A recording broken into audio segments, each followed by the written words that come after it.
एक सुंदर सुबह उसने हमें दी।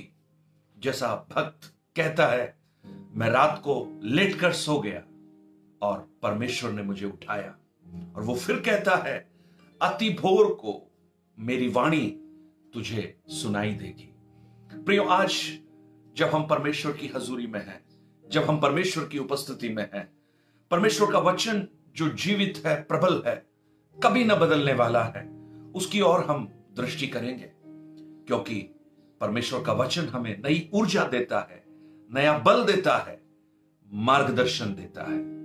और जैसे इस्राएली लोग प्रति भोर को, जब मिस्र देश से वो निकल रहे थे, रेगिस्तान में हर दिन सुबह मन्ना प्राप्त करने के लिए वो परमेश्वर की ओर निहारते थे, अगर हम भी उसी आशा के साथ, प्रभु आज मुझे एक स्वर्गीय मन्ना देकर तृप्त कर, आज के दिन के लिए मुझे तू भर दे, तो निश्चित रूप से प्रभु हमसे बात करेगा।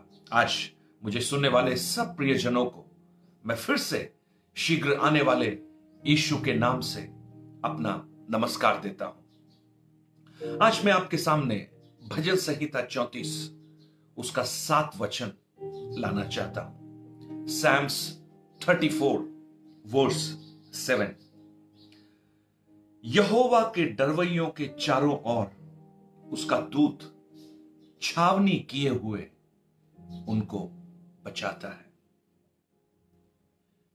यहोवा के डरवैयों के चारों ओर उसका दूत छावनी किए हुए उनको बचाता है। आज मेरी प्रार्थना है, स्वर्ग दूतों के द्वारा छुटकारा, इस विषय को जब हम मनन करते हैं, परमेश्वर आपके जीवन में भी स्वर्गदूतों के कुछ कार्यों को कर सके। Praise the Lord. एक घटना है 1964 की, जो मैं आपके सामने बताना चाहता हूं, और वो घटना है नैरोबी, जो केनिया है। एक गवाही है।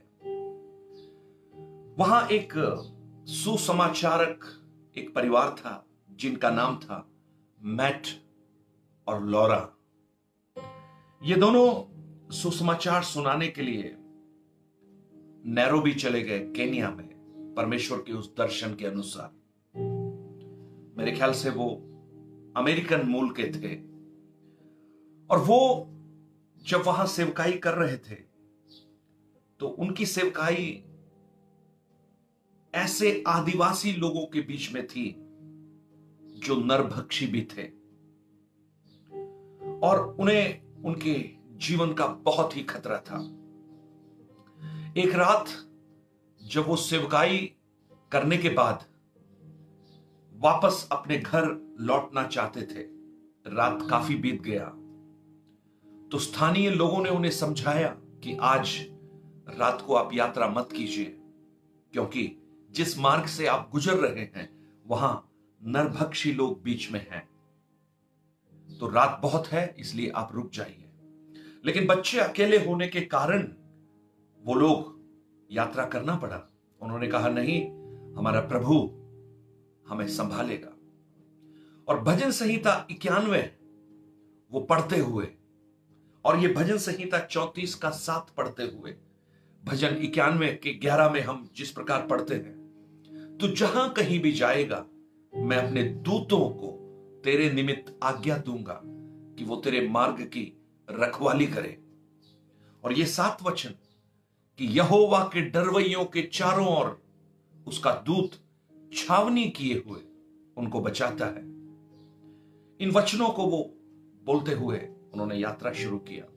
बहुत अच्छी उनकी गाड़ी थी, लेकिन रात के समय, अर्धरात्रि में, जब उनकी गाड़ी उन क्षेत्रों से होकर गुजर रही थी जहां नरभक्षी लोग रहते हैं, इनकी गाड़ी खराब हो गई और ये बहुत घबरा गए दोनों, और उन्हें लगा शायद अब बचना मुश्किल है। और उस समय भी ये लोग परमेश्वर के इन वचनों को दोहरा रहे थे। 34 का 7 यहोवा के डरवैयों के चारों ओर, जहां कहीं तू जाए वो तेरी सुरक्षा करेंगे। इन वचनों को वो बोल रहे थे, प्रार्थना कर रहे थे। बहुत कोशिश किया गाड़ी ठीक करने का, लेकिन गाड़ी ठीक नहीं हुआ। और मैट और लॉरा को यह समझ में आ गया कि शायद ये उनका अंतिम समय है, क्योंकि इन लोगों से बचना असंभव है। प्रार्थना कर रहे थे और करते करते न जाने कब उनकी आंख लगी और वो सो गए। और उनको जब चिड़ियों की चहचहाहट सुनाई दी तो उनकी आंखें खुली और आश्चर्य हुआ कि वो जीवित हैं। उन्होंने परमेश्वर को धन्यवाद दिया और बाद में उन्हें सहायता मिली। गाड़ी के साथ वो वापस अपने घर पहुंच गए। उसके कुछ समय बाद एक स्थानीय कलीसिया में एक गवाही इस प्रकार उन्होंने सुनी, और वो गवाही कुछ इस प्रकार थी। एक व्यक्ति जो आदमखोर लोगों के बीच से मन फिराकर प्रभु में आ गया था, उसकी गवाही थी। उसने इस प्रकार कहा कि एक रात एक बियाबान स्थान में एक गाड़ी उन्होंने देखी, और उन लोगों ने देखा कि हमारे लिए एक बहुत ही सुनहरा मौका है, हम जो भी इसके अंदर है उनको हम खा लेंगे। और उन्होंने बड़ी उत्सुकता के साथ काफी लोग इकट्ठे होकर उस गाड़ी की तरफ उन्होंने हमला कर दिया कि उसके अंदर जो लोग हैं उनको खा ले। और जैसे ही वो गाड़ी के नजदीक पहुंचे तब उन्हें बहुत ही आश्चर्य हुआ। उन्होंने देखा कि गाड़ी के चारों तरफ 16 बलवंत लोग, हष्ट पुष्ट लोग, ऐसा लगता है जैसे बहुत बड़े बड़े पहलवान हो, वो गाड़ी को चारों तरफ से घेर कर खड़े हुए हैं। ये हैरान हो गए। इन्होंने सोचा ये कौन है, लेकिन उन लोगों की बनावट और उनके शारीरिक बल को जब उन्होंने देखा, उन्होंने कहा हम इनसे पार नहीं पा सकते, और वो उन्हें छोड़कर चले गए। और जब मैट और लॉरा ने इस गवाही को सुना तो वो बहुत ही आनंदित हुए, और उन्हें यह समझ में आया कि ये और कोई नहीं, परमेश्वर के स्वर्गदूत थे जो उनकी सुरक्षा के लिए परमेश्वर ने नियुक्त किए हुए थे। हो रबा शखनबा। मुझे सुनने वाले मेरे प्रिय भाइयों और बहनों, मुझे नहीं मालूम आपके जीवन में ऐसा अनुभव आपको हुआ है या नहीं हुआ है कि स्वर्गदूतों ने आकर आपको सुरक्षा दी हो, लेकिन मेरे जीवन में ऐसा अनुभव मैंने जरूर महसूस किया है। और इस घटना में जब मैट इस बात से आश्चर्यचकित था और सोचने पर मजबूर हो गया था कि ये 16 लोग कौन थे। स्वर्गदूत तो एक ही हो काफी है। और उसके करीब काफी समय के बाद जब वो वापस अपने देश वापस आए छुट्टियां मनाने, तो वहां इतवार की आराधना में वो संडे को आराधना के लिए गए। और जब आराधना के लिए गए, चर्च वो थोड़ा पहले पहुंचे, तब मैट का एक दोस्त जो विश्वासी था वो उनके पास आया, और मैट के पास आकर उन्होंने एक प्रश्न पूछा। मैट से उन्होंने कहा, मैट, इस रात्रि का एक तिथि उन्होंने बताई, इतने बजे तुम कहां थे?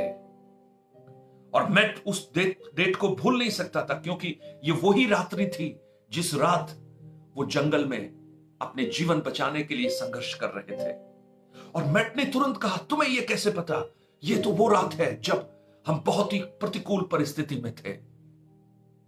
उस व्यक्ति ने कहा कि परमेश्वर की आत्मा ने मुझे एक बर्डन दिया तुम्हारे लिए प्रार्थना करने के लिए, एक बोझ दिया कि मैं तुम्हारे लिए प्रार्थना करूं। और मैंने जब उस चर्च के ग्रुप में इस मैसेज को डाला कि मैट और लॉरा को हमें प्रार्थना में सहयोग करना है, उठाना है, क्योंकि प्रभु की आत्मा ने मुझे कहा है कि वो किसी संकट में है, तब मेरे साथ 15 और लोगों ने सहमति दिखाई कि वो आकर हम एक साथ बैठकर प्रार्थना करेंगे। और हम 16 लोग उस रात तुम्हारे लिए चर्च में रो रहे थे, प्रार्थना कर रहे थे। ओ प्रेज गॉड, मैट को यह समझ में आ गया कि वो 16 जो स्वर्गदूत जो उसकी सुरक्षा करने के लिए आए थे, वो 16 क्यों थे? क्योंकि एक तरफ जहां 16 लोग रोकर मैट और लोरा के लिए प्रार्थना कर रहे थे, स्वर्ग के उस परमेश्वर ने 16 स्वर्गदूतों को भेजकर उन्हें अपनी पनाह में रख लिया, उन्हें अपनी सुरक्षा में रख लिया, और उन्होंने परमेश्वर को बहुत धन्यवाद दिया। प्रियो, ये काल्पनिक कथाएं नहीं है। परमेश्वर के भक्तों के लिए स्वर्गदूतों की सुरक्षा हम परमेश्वर के वचन में बहुत अच्छी तरह से पढ़ सकते हैं। अगर आप नए नियम में इब्रानियों की पुस्तक में अगर हम जाएं तो वहां भी हम इस घटना को देख सकते हैं, इस बात को देख सकते हैं। इब्रानियों की पुस्तक 13 अध्याय उसके 2 वचन में हम इस प्रकार पढ़ते हैं, पहनुआई करना ना भूलना, क्योंकि इसके द्वारा कितनों ने अनजाने स्वर्गदूतों की पहनुआई की है।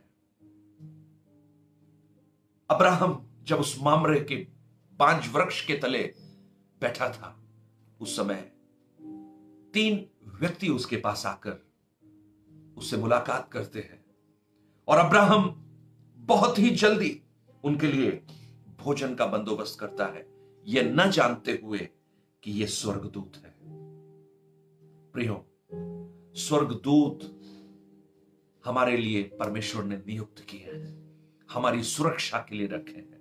और आज मैं आपको कुछ बातें परमेश्वर के वचन से बताना चाहूंगा कि जब एक स्वर्गदूत एक व्यक्ति के जीवन में कार्य करता है तो वो किस प्रकार कार्य करता है, और स्वर्ग दूतों के जो छुटकारे हैं वो किस प्रकार होते हैं। और मेरी प्रार्थना होगी कि आपके लिए भी स्वर्ग का परमेश्वर ऐसे एक स्वर्गदूत को भेजे जो आपके जीवन में भी अद्भुत कामों को वो कर सके। नंबर 1, जब एक स्वर्गदूत परमेश्वर के द्वारा किसी व्यक्ति के जीवन में आता है, बहुत से छुटकारे होते हैं, लेकिन उनमें से एक छुटकारा आपकी लंबी प्रार्थनाओं का उत्तर वो स्वर्गदूत लेकर आता है। आमेन। आज मेरी आवाज सुनने वाले मेरे प्रिय भाई और बहन लोगों के जीवन में अगर ऐसी कोई प्रार्थना है जो सालों से वो कर रहे हो और उनकी प्रार्थना सुनी नहीं गई है, तो मैं परमेश्वर से प्रार्थना करता हूं कि परमेश्वर एक स्वर्गदूत को भेजे और आपकी प्रार्थना का उत्तर वो लेकर आए। Praise God. लूका रचित सुसमाचार उसका 1 अध्याय उसके 13 वचन में जब हम देखते हैं, जब एक जकरिया याजक अपनी पारी के अनुसार जब परमेश्वर की खिदमत कर रहा था, मंदिर में सेवा अर्चना कर रहा था, वो धूप जलाने के लिए मंदिर में गया था, उस समय अचानक एक स्वर्गदूत उसके सामने खड़ा हो गया, और उस स्वर्गदूत को देखकर जकरिया बहुत घबरा गया।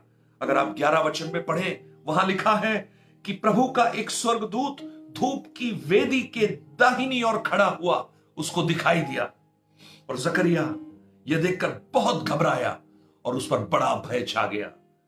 ये जकरिया और इल्शिबा, अगर आप उनके बारे में देखें, ये और कोई नहीं, बपतिस्मा देने वाले यूहन्ना के माता पिता हैं। उनकी शादी को सालों बीत गए, लेकिन उनको कोई संतान नहीं हुई, और वचन में लिखा है कि वो बहुत बुजुर्ग हो गए, बुढ़े हो गए, सारी आशाएं समाप्त हो गई। उनकी प्रार्थना शायद उन्होंने बंद कर दी। मंडली भी जो उनके लिए प्रार्थना करती थी कि एक संतान उन्हें मिले, उनकी प्रार्थनाएं रुक गई। लेकिन ये जकरिया जब उस बुजुर्गी की हालत में जब मंदिर में सेवा कर रहा था, अचानक एक स्वर्गदूत उसके सामने प्रकट हुआ, और इसे देखकर जकरिया डर गया। लेकिन आप जानते हैं स्वर्गदूत ने उससे क्या कहा? 13 वचन में स्वर्गदूत उससे कह रहा है, हे जकरिया, भयभीत ना हो। ओ praise the Lord.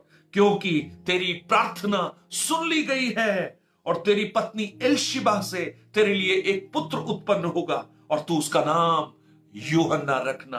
O praise the Lord. स्वर्गदूत जब आता है, आपकी प्रार्थनाओं का उत्तर लेकर आता है, आपकी सालों से की गई प्रार्थना जिसका शायद उत्तर आपको नहीं मिला, और जिस प्रार्थना को करते करते आप थक गए हो और आपने ये सोच लिया कि अब कोई अवस्था बची ही नहीं, अब जीवन में कोई आशा बची ही नहीं कि ये प्रार्थना का उत्तर मिल सकता है, लेकिन जब स्वर्गदूत आपके जीवन में परमेश्वर भेजेगा, आपकी पुरानी प्रार्थनाओं का उत्तर भी वो भेजना प्रारंभ करेगा। हालेलुया। आज अगर आपकी ऐसी प्रार्थनाएं जो सालों से आप कर रहे हैं, आपको उत्तर नहीं मिल पा रहा है, हो प्रेज द लॉर्ड, प्रभु कुछ लोगों से ये वचन बात करे, ऐसी मेरी प्रार्थना है। तो प्रियो, आप घबराइए मत, आप प्रार्थना करते रहिए, निश्चित रूप से आप प्रभु में ही आप बांधिए। एक दिन होगा जब स्वर्गदूत एक छुटकारा लेकर आपके जीवन में आएगा, प्रार्थना का उत्तर लेकर आपके जीवन में आएगा, और आप आश्चर्यचकित होंगे इस उत्तर को देखकर। आपकी आंखें फटी की फटी रह जाएंगी, लोगों की आंखें फटी की फटी रह जाएंगी कि ऐसा भी हो सकता है क्या। जब स्वर्गदूत आता है, वो आपकी प्रार्थनाओं का उत्तर आपको लेकर आता है। हो praise the Lord, praise the Lord, praise the Lord. हो हालेलुया, हालेलुया। आज प्रभु आपके जीवन की प्रार्थनाओं का उत्तर आपको दे।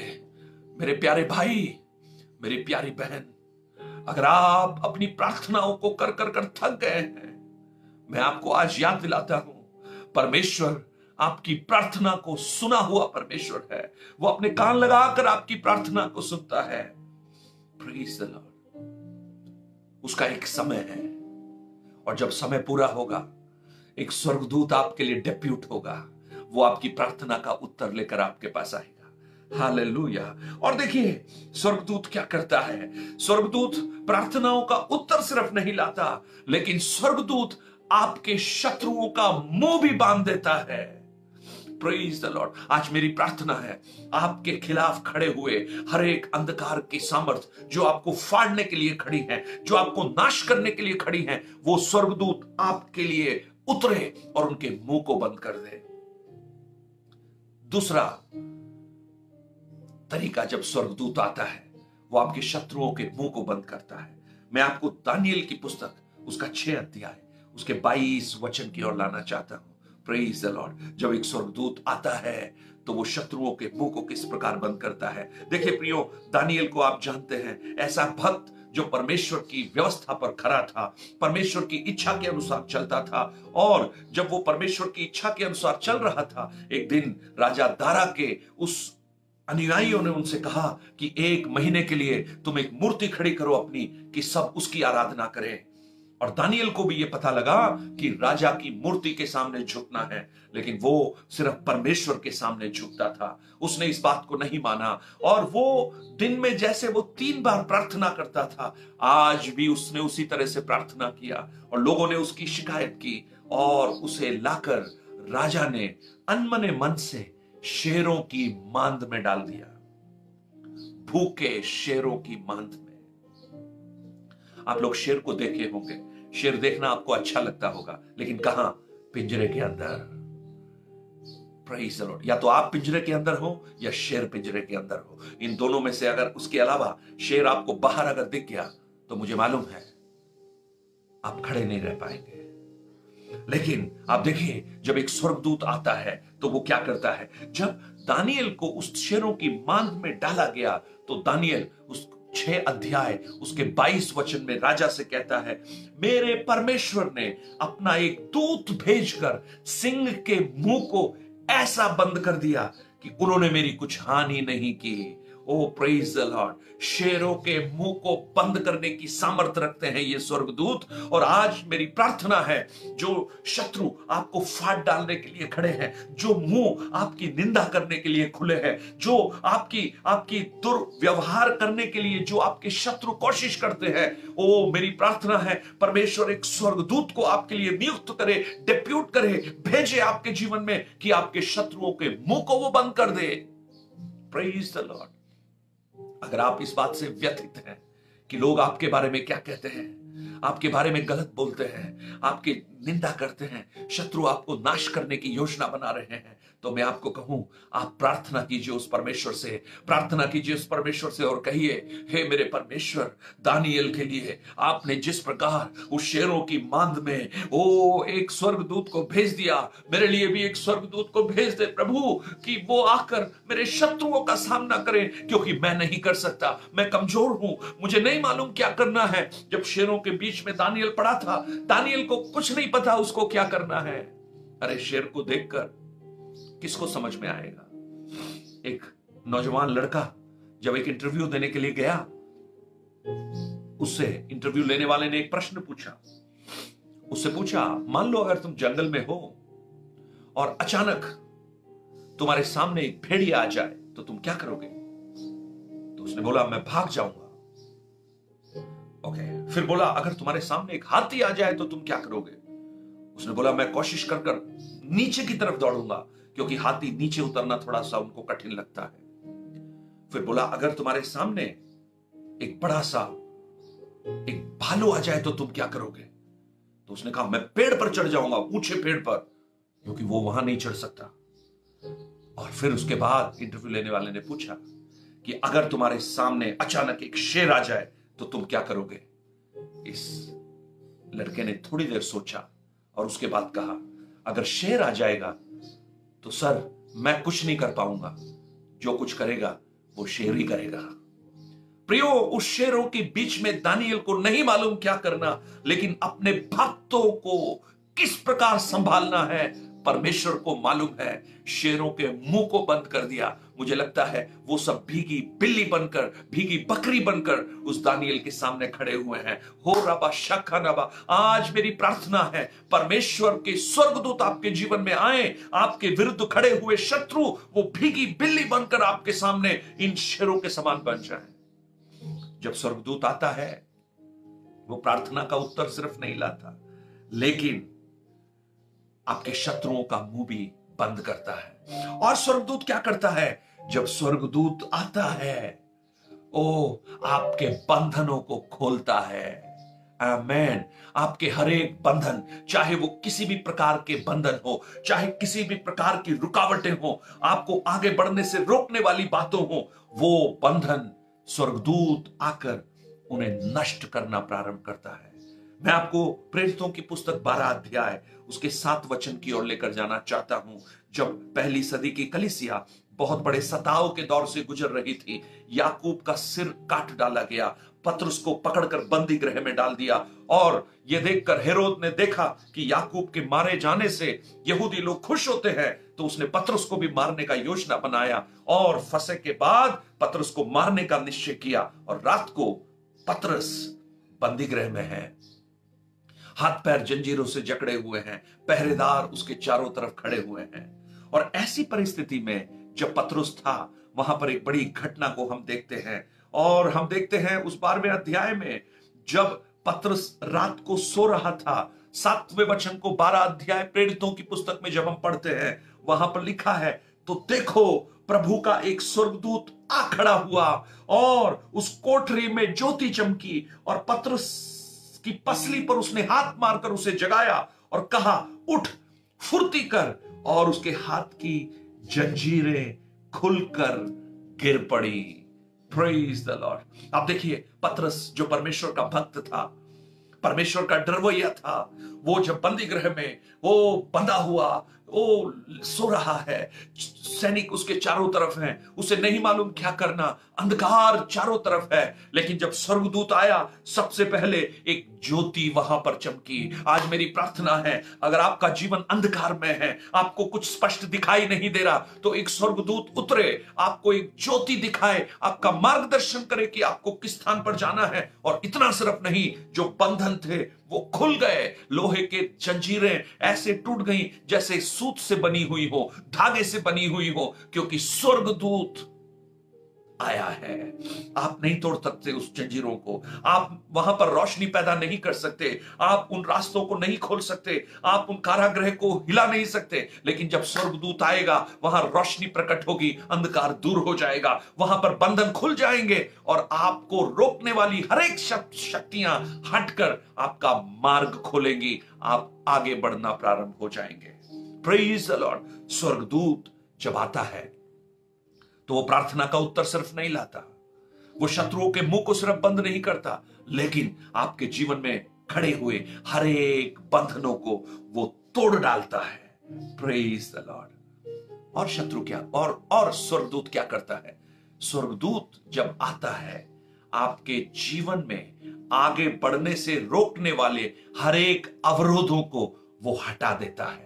Praise the Lord. आज मेरी प्रार्थना है, अगर आप जीवन में आगे नहीं बढ़ पा रहे हैं और आपको कुछ ऐसे अवरोध दिखाई दे रहे हैं जिनको आप हटाने में सक्षम नहीं है, आपसे वो असंभव है, तो मेरी प्रार्थना है आज एक स्वर्गदूत आपके जीवन में भी परमेश्वर भेजे। और मैं आपको मत्ती रचित सुसमाचार उसका 28 अध्याय की ओर आपका ध्यान आकर्षित करना चाहता हूं।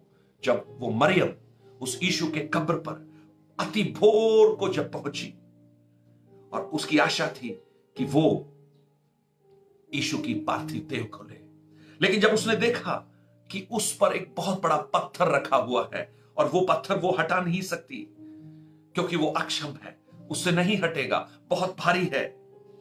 लेकिन जब एक स्वर्गदूत वहां पर आया, उसके अवरोध को उसने दूर हटा दिया। उसके तीसरे वचन में हम पढ़ते हैं तो देखो, एक बड़ा भूईडोल हुआ क्योंकि प्रभु का एक दूत स्वर्ग से उतरा और पास जाकर उसने पत्थर को लुढ़का दिया और उस पर बैठ गया। मत्ती 28 का 2 और 3। और उसका रूप बिजली का सा था और उसका वस्त्र पाले की नाई उज्जवल था। ओ मरियम जब व्याकुल थी, मरियम जब दुखी थी यीशु की देह को प्राप्त करने के लिए, देखिए अति भोर को पौ फटने से पहले एक स्त्री उस यीशु के प्रेम का जो दीवानी है वो आकर वहां खड़ी है, लेकिन वो जा नहीं सकती क्योंकि एक बड़ा पत्थर, रोमी साम्राज्य की मोहर लगाया हुआ एक पत्थर उसकी मार्ग में अवरोध बनकर खड़ा है, रुकावट बनकर खड़ा है। वो व्याकुल है कि कौन उसकी मदद करे। वो सोच रही है कैसे मैं इसे हटाऊं, कोशिश किया होगा लेकिन टस से मस नहीं हुआ। मैं आज आपको बताना चाहता हूं मेरे प्रिय भाई और बहन, अगर आप अपने जीवन में आगे नहीं बढ़ पा रहे हैं, आप कोशिश कर रहे हैं कि उन पत्थरों को हटाएं, उन अवरोधों को दूर करें और आपकी सारी कोशिशें बेकार हो गई, आपको कुछ समझ में नहीं आ रहा कि क्या करें, कोई आपकी मदद करने के लिए नहीं, ऐसी घड़ी में आप प्रार्थना कीजिए, प्रभु मरियम के लिए जिस स्वर्गदूत को आपने भेजा था, जिसने उस बड़े पत्थर को लुढ़काकर हटा दिया और उस पर बैठ गया जिससे वो दोबारा वापस ना आ जाए, वही मेरे लिए भी भेज दीजिए। हो रबा शाखना रमाना दिरी खमाना रबा। Hallelujah, oh hallelujah, praise the Lord, praise the Lord. मेरी प्रार्थना है आज इस आवाज को, मेरे इस बातों को सुनने वाले वो कुछ प्रियजन जिनके जीवन में वो आगे नहीं बढ़ पा रहे हैं, चाहे वो उनकी नौकरी की बातें हो, चाहे आर्थिक परिस्थितियां हो, पारिवारिक अवस्थाएं हो, उनको कुछ रुकावटें उनके सामने खड़ी हैं, वो खूब कोशिश कर रहे हैं वो हटाएं हटाएं हटाएं, लोगों को बुला रहे हैं मदद करें मदद करें मदद करें, लेकिन मैं आपको कहूं आपको स्वर्गदूत की मदद की आवश्यकता है, परमेश्वर की सहायता की आवश्यकता है। घुटनों पर बैठिए और प्रार्थना कीजिए उस परमेश्वर से और कहिए, प्रभु मरियम के लिए जो आपने किया है वो मेरे लिए कीजिए। हालेलुया। कुछ बहनों, मैं आज आपके लिए बोलना चाहता हूं, एक बहन के लिए जो प्रभु से प्रेम करती है, उसके लिए स्वर्ग खोलकर एक स्वर्गदूत को परमेश्वर भेज सकता है, आपके लिए भी कर सकता है। आपके लिए भी वो स्वर्गदूत आ जाए और आपकी रुकावटों को वो दूर कर दे। हालेलुया।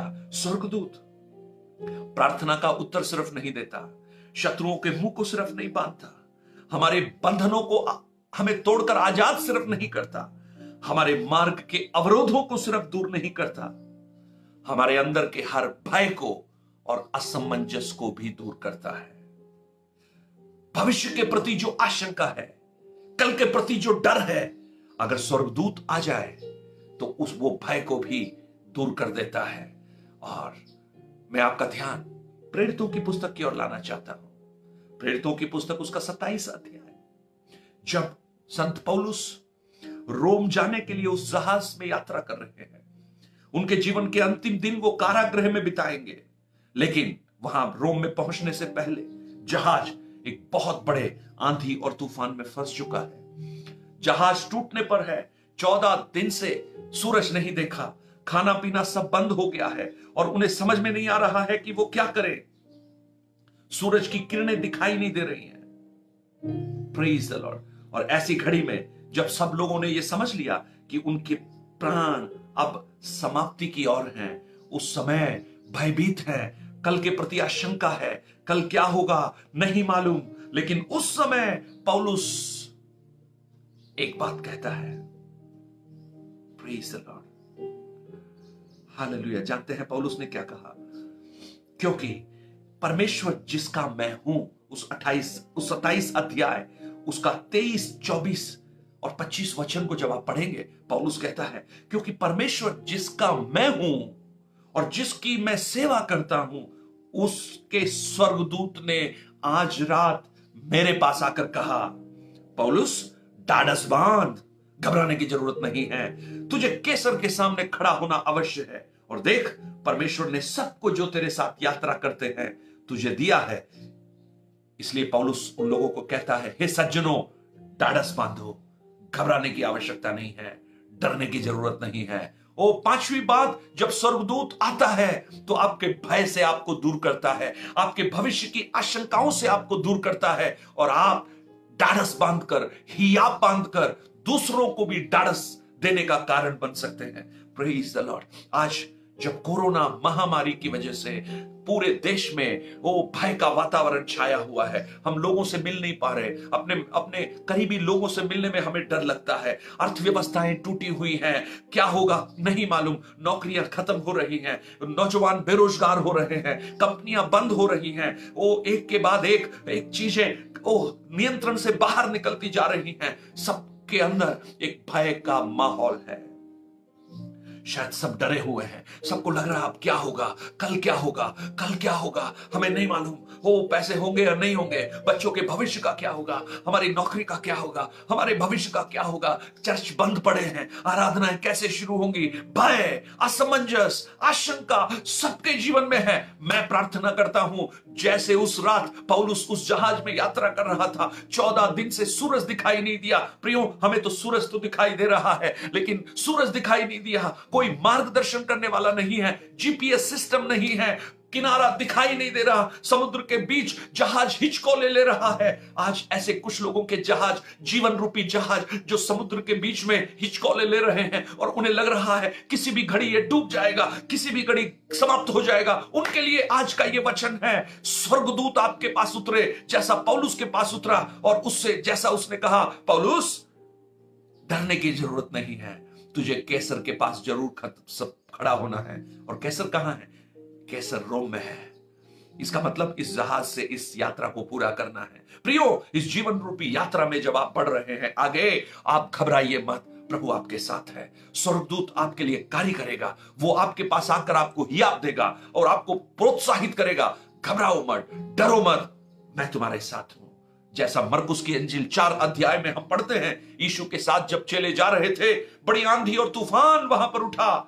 जब यीशु ने सबको शांत किया, यीशु ने उनसे पूछा, क्यों डरते हो? आज अगर आप डरे हुए हैं, अगर आप आशंकित हैं, अगर आप भविष्य के प्रति व्याकुल हैं, मैं आपके लिए प्रार्थना करना चाहता हूं कि परमेश्वर एक स्वर्गदूत को भेजे। जो स्वर्गदूत परमेश्वर ने पौलुस के लिए भेजा था, वो आपके लिए भी भेजे, क्योंकि हमारे लिए स्वर्गदूतों का वायदा प्रभु ने किया है। और वही वचन हमने 34 भजन उसके साथ में पढ़ा था, यहोवा के डरवैयों के चारों ओर उसका स्वर्गदूत छावनी किए हुए उनको बचाता है। Praise the Lord. प्रियो, उस स्वर्गदूतों की सुरक्षा को आप महसूस कीजिए। हालेलुया। उन स्वर्गदूत की प्रोटेक्शन को आप महसूस कीजिए। आज ये वचन प्रभु आपसे बात करे, स्वर्गदूत आपके जीवन में आए, आपके लिए प्रार्थना का उत्तर लेकर आए, आपके शत्रुओं का मुंह स्वर्गदूत बंद करे, आपके जो बंधन है, आपकी पीढ़ी के ऊपर जो बंधन है, वो स्वर्गदूत उनको खोलकर, उनको तोड़कर आपको आजाद करे। आपके जीवन की रुकावटें जो आपको आगे बढ़ने से रोकती हैं, स्वर्गदूत उन रुकावटों को दूर करे। और इतना सिर्फ नहीं, आप जो भय और आशंका से जीवन बिताते हैं, उस भय और आशंका को भी स्वर्गदूत आकर दूर करे। हालेलुया। प्रभु इन वचनों से आपको आशीषित करे। मैं आज आपके लिए प्रार्थना करना चाहता हूं कि परमेश्वर का यह अद्भुत कार्य आपके जीवन में हो, आपके जीवन में हो। क्या मेरे साथ 1 मिनट आप आंखों को बंद करेंगे, प्रार्थना करेंगे। स्वर्गीय पिता, आज इस सुंदर समय के लिए धन्यवाद हो। यीशु के नाम से प्रभु जी मैं प्रार्थना करता हूं, आज मुझे सुनने वाले मेरे प्रिय भाई बहन जहां भी हैं प्रभु, जिस भी स्थान में है, जिस भी अवस्था में है, मुझे नहीं मालूम, लेकिन आपको मालूम है। आप उनके जीवन में काम कीजिए प्रभु। कुछ स्वर्गदूतों को भेजिए, कुछ स्वर्गदूतों को भेजिए। ओ, उनकी प्रार्थना को उत्तर दीजिए, उनके शत्रुओं का मुंह बंद कीजिए। Praise the Lord. उनके बंधनों को खोलिए प्रभु जी, उनकी रुकावटों को दूर कीजिए, उनके भय को उनके जीवन से हटा दीजिए। प्रभु आप ऐसा करेंगे, इसके लिए धन्यवाद है। आप विश्वास करने वालों के लिए अद्भुत काम करने वाले ईश्वर हैं प्रभु, हम धन्यवाद करते हैं। धन्यवाद, धन्यवाद। इस सेवकाई को आप आशीषित कर, प्रार्थना को सुना, धन्यवाद। प्रभु यीशु के नाम से मांगता हूं, सुन और ग्रहण कर पिता। विश्वास के साथ बोलिए आमेन। Praise the Lord. प्रभु इन वचनों से आपको आशीषित करे, मेरी प्रार्थना है आज